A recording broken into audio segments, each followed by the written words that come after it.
Alright, hey guys. So I made this video yesterday and I just rambled on for too long, so I'm going to do this again. I'm going to try to make this a bit shorter. They don't want me doing that. Literally 10 minutes ago, they started drilling upstairs, and as soon as I turned my phone on, they stopped. So we'll see what happens. Anyway, so yesterday was quite an interesting day. There were a few more coincidences, and those of us who are targeted, by whatever sick program this is, we learn that there really aren't any coincidences. If something seems like it's a coincidence, it was a setup from the beginning. Anyway, so first things first. A few days ago, I was thinking back to my childhood, and I was thinking about a family dog, and I don't remember this dog. He was my cousin's dog, but what I was thinking about was that my cousin and my aunt and a few other people had been talking about him. They had been talking about him, and they talked about how they missed him. And I remember, and I might have been 6 or 7, maybe 8 years old. I don't remember how old I was. And they asked me if I remembered him because I guess I was a baby when I don't know. I was very young, but I didn't remember him. So I don't know, for whatever reason, after all these years, I started thinking about that conversation with them a few days ago. I started thinking about it. It just came back to me out of nowhere. I was thinking about them, the conversation, the family dog who I think I was too young to remember. I mean, we had dogs too, but I mean on their side of the family. So anyway, that was a few days ago. So yesterday, what happened? I went up to the laundry room and I was sitting for the laundry waiting for the laundry to get done. And a woman walked in with a little dog. And yeah, they do allow people to come into the laundry room with dogs, and sometimes cats wander in. Don't ask me why or how. It happens. So she came in with a little dog, and it was a sweet little thing. He came up to me, he sat by my feet. And I asked her if I could pet him, because nowadays you don't really know if people, because of the virus going around, you don't know if they want you to touch their dogs or their cats. So I asked her if I can pet him, and she said, yeah, go ahead. So I was petting him, and then, she just had to go in and get something and then leave. So, she started to leave, and he didn't follow her. He stayed by where I was. And then she called out his name, and it was the same name as the old family dog that I had, thought about in the conversation that I had thought about a few days ago. And the conversation was from childhood that I didn't think about until a few days ago. Yeah, her dog had the same name, and she repeated it. He wouldn't move from where I was, and eventually I actually had to get up and walk out with him to get him to go with her, which also is a little strange. And this keeps happening.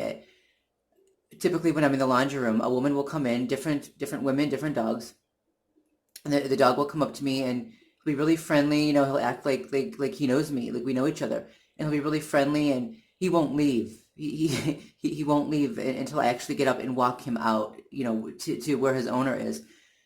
So I'm also wondering if maybe like the perpetrators are training these dogs to associate with a specific person, because anyone who's adopted a dog from a shelter, or maybe even a pet store, I don't know, but definitely from a shelter, when you get a dog, even a cat, they'll tell you, take one of your old shirts, and one of your old unwashed shirts, and let him sleep with it so that he can get used to your scent, and really learn to think of you as one of the pack, right? So I don't know if maybe the perpetrators are doing that on purpose, just to show me, they're infiltrating everything, they can control everything, right? And it's not negative. It's usually not a negative thing. It's usually, I mean, when this happens, a dog will come up to me and be very friendly, and I like dogs. This doesn't bother me. But, the owners look kind of curious, like, why is he acting like he knows you? Why won't he come when why won't he come to me when I call him, and things like that. They look a little shocked. I don't know. And I mean, it's not a negative thing, but it is, I think, a show of power on the part of the perpetrators. Hey, look what we're doing. Look what we can do. Look how far we'll go, right? And then one time, though, it was the opposite. One time I was walking outside, and this man and a woman, and I think it was a couple, and their kids were with them, and they had a larger dog. And as I walked by, he actually turned to snap at me. And they looked shocked, but it was a fake kind of shock. It was really, I don't know. I don't know. but it's just weird. It's strange. Anyway, so the point is, a few days ago, I was thinking about the family dog, and I'm not going to give the name for obvious reasons. A dog that my cousin had when they were children. I hadn't thought about that in years.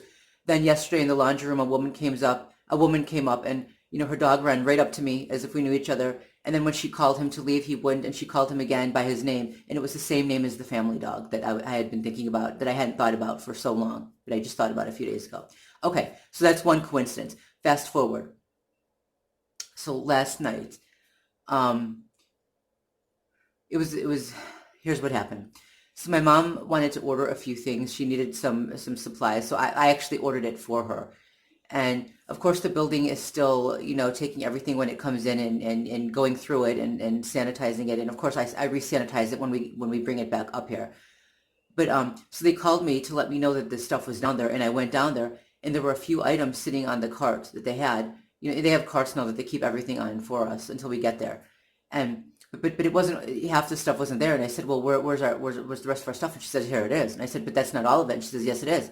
And then I looked back, and there was another cart, or a little, like, a table behind it with the rest of our stuff on it. And I said, well, that's ours too. And she said, no, it isn't.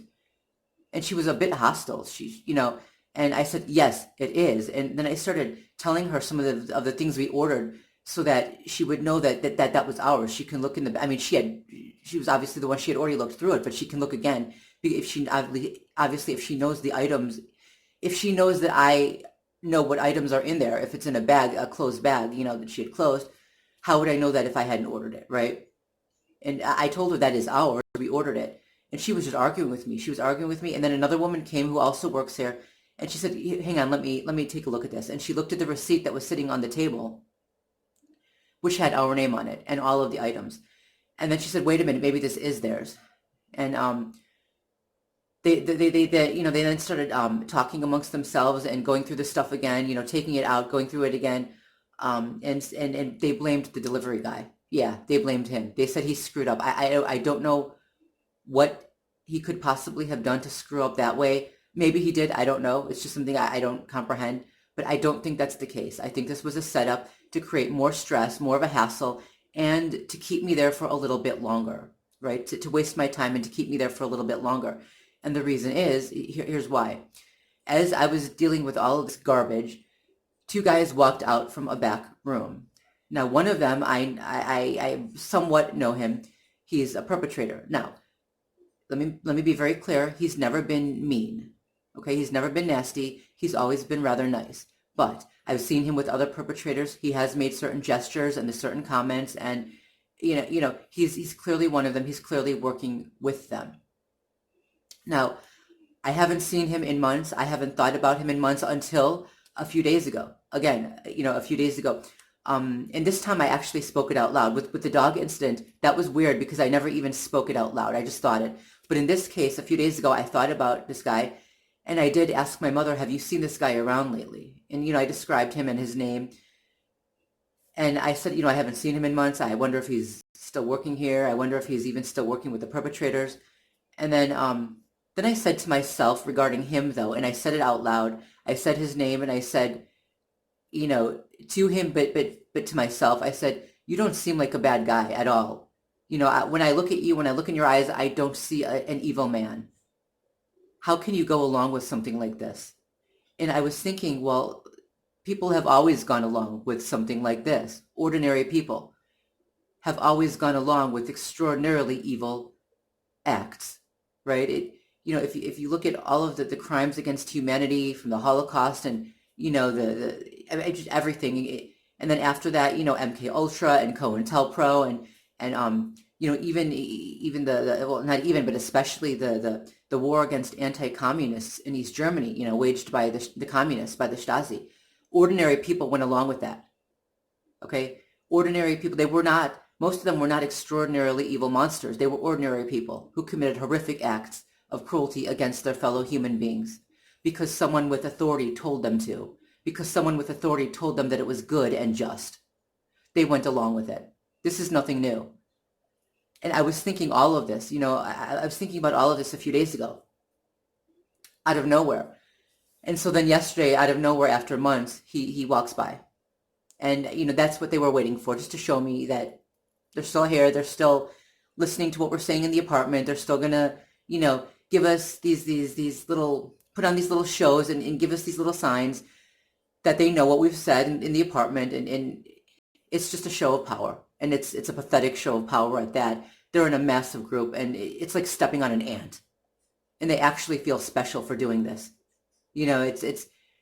I think about all of this power, this time, this energy, this money that they put into hunting and stalking and tormenting and terrorizing lone targets to try to drive us crazy, even to try to set us up for an accusation of insanity, of mental illness when we complain about what's happening, to try to destroy us, right? To try to have us think that we're watched and listened to 24/7.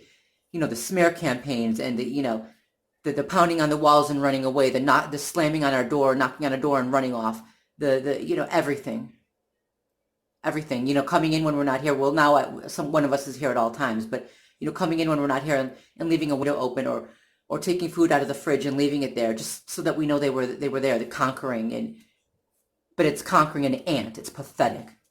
All of this time and energy for some lone target who was never a threat to them. It makes me wonder, do these people ever really have a real threat to fight against it? Because if they did, they could put all of this time, this energy, this money into going after a real threat. Either they don't have a real threat to go after, and they're just looking for a fight, and so they're creating a threat out of someone that they know can't fight back. They might convince themselves in the end that we're a threat when we do start swinging back, but even when we start swinging back, they don't believe there's anything we can really do about it because we're completely disempowered. So it's a bunch of cowards waging, this is a coward's war, all right? They're fighting people who they don't believe will ever be able to fight back, but they're not going against any real threat, if there even is a real threat to them.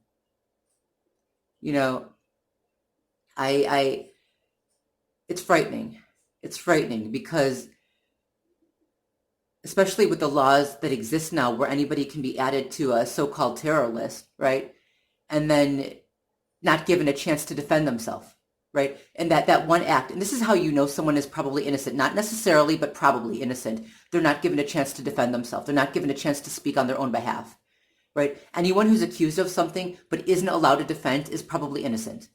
The reason he or she isn't allowed to defend is because he or she is probably innocent, right? But that's what happens to people who are put on these lists and get accused of things by someone who might even just have a grudge against them.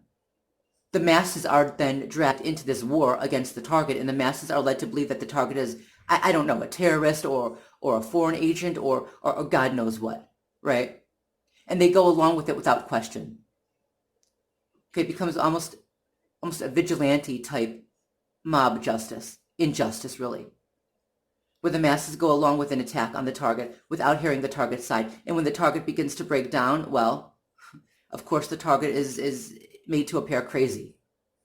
It just serves as proof to the attackers that, see, we told you he was this, we told you he was that, because that's all they see, him breaking down, or her. Anyway,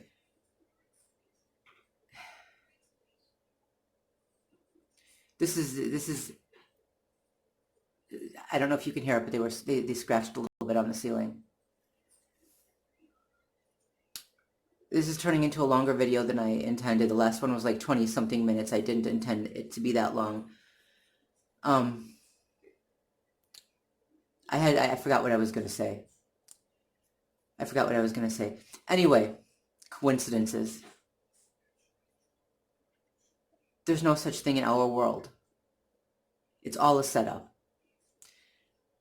But, with the guy, him showing up after we spoke about him, after all this time, well, if we know that they're recording what we say in here, so, I mean, it's not hard to figure out how they did that. But the first issue, with the dog, I didn't say out loud. I didn't say it out loud. I was only thinking about it. So, I don't know.